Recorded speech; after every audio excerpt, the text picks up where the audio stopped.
ओम हरि ओम प्रणाम राम राम राधे राधे।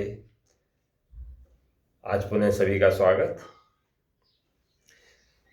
आज की क्रिया का प्रारंभ करने से पहले हम लोग एक लंबी गहरी सांस भरेंगे और ओम का उच्चारण करेंगे। सहज आसन में बैठें, लंबा गहरा सांस और एक बार ओम का उच्चारण। ओ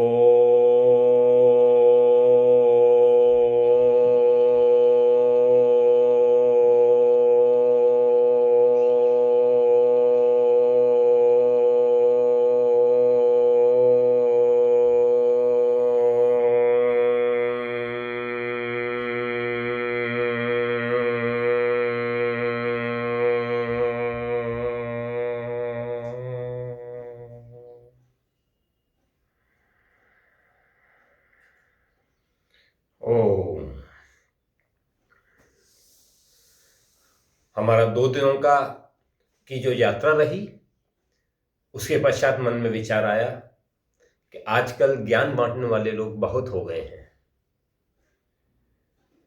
ऐसा क्या विशेष है? तो आवश्यकता हुई कि अब समय आ गया है कि आप लोग मुझको जाने। मेरा एक सूक्ष्म परिचय। इस योग यात्रा में करीब 24 वर्ष का मेरा सफर।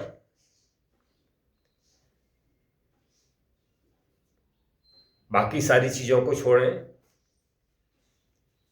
मेरे आध्यात्मिक गुरुजी परम पूज्य श्री निरंजनानंद जी महाराज, जो कि मुंगेर बिहार के बिहार स्कूल ऑफ योगा से हैं। बिहार स्कूल जो कि विश्व में, भारत में ही नहीं विश्व में एकमात्र योग की यूनिवर्सिटी, जिसकी स्थापना मेरे गुरुदेव ने की। उनसे कर्म संस्कार दीक्षा द्वारा दीक्षित।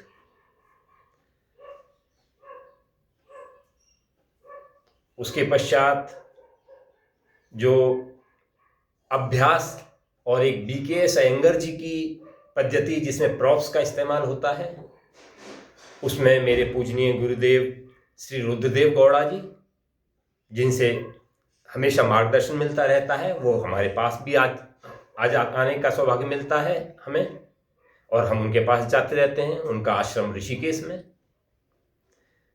इसके अलावा जो पुस्तकीय ज्ञान है, वो मेरे गुरुदेव परमहंस श्री निरंजनानंद सरस्वती जी महाराज द्वारा लिखित पुस्तकें, उनके गुरुदेव श्री सत्यानंद सरस्वती जी की लिखी पुस्तकें, और उनके गुरुदेव श्री शिवानंद महाराज जी की लिखी पुस्तकें, जो कि ऋषिकेश से हैं।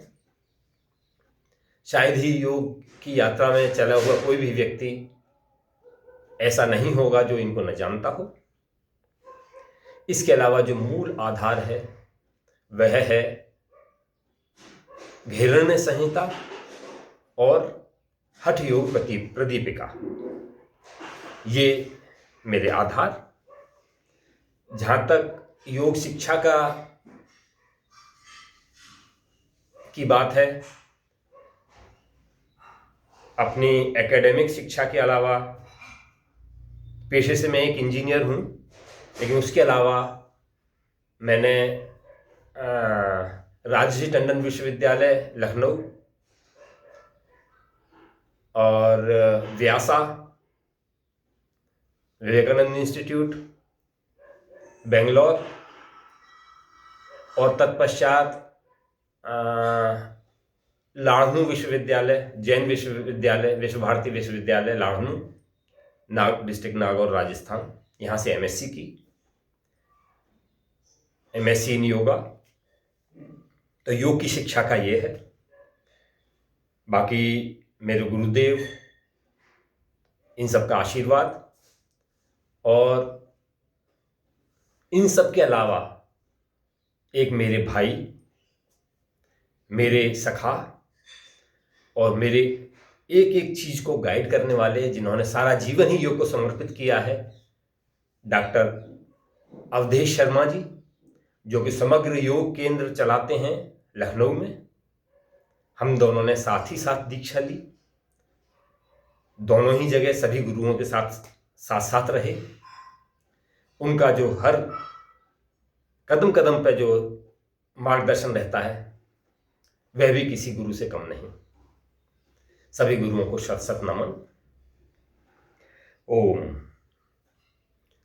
तो जो हमने कल बात की थी, कल और परसों बात की थी, भस्त्रिका के बारे में बात की थी। आजकल के परिवेश में बताना इतना पर्याप्त था कि हाँ यह करना चाहिए, लेकिन साथ ही एक आवश्यक निर्देश और, स्पेशल जो आजकल दिल्ली की स्थिति है, जहां प्रदूषण का मापदंड 250 या 300 से ज्यादा हो, वहां भस्त्रिका करना अवॉइड करें, वहां भस्त्रिका न करें। वहां पर केवल अपने फेफड़ों को पुष्ट करने की क्रियाएं करें। श्वास को गहरा भरें, रोकें, दबाव डालें, लंबा भरें, लंबा निकालें और उसको बीच में रोकें। कुंभक का प्रयोग करें, अंतः कुंभक का प्रयोग करें। अंतः कुंभक भीतर रोकने के बाद में रोकना, श्वास को भरने की क्रिया पूरक, निकालने की रेचक। कुंभक मीन्स रोकना, अंतः कुंभक मीन्स अंदर भर के रोकना, बाह्य कुंभक मीन्स बाहर निकाल के रोकना।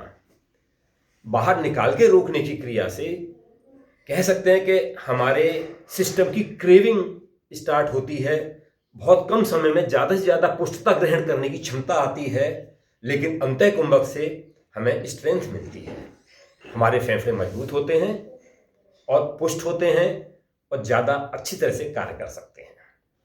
तो जहाँ पर प्रदूषण की मात्रा ज़्यादा है वहाँ हाथ उठाने वाली ये क्रियाएं, जिससे कि हमारे फेफड़े ये खुलते हैं, नीचे का पोर्शन ऊपर का पोर्शन ज़्यादा यूज होता है, उन चीज क्रियाओं को कम करना है। जो हमारे प्रयोग में आ रहा है फेफड़ा, उसी प्रयोग को करना है, लेकिन उसको पुष्ट करना है। ऐसी जगहों पे थोड़ा सा अवॉइड करें। ओम। आज के लिए यही कि हम पुरानी क्रिया को ज़्यादा से ज़्यादा करें।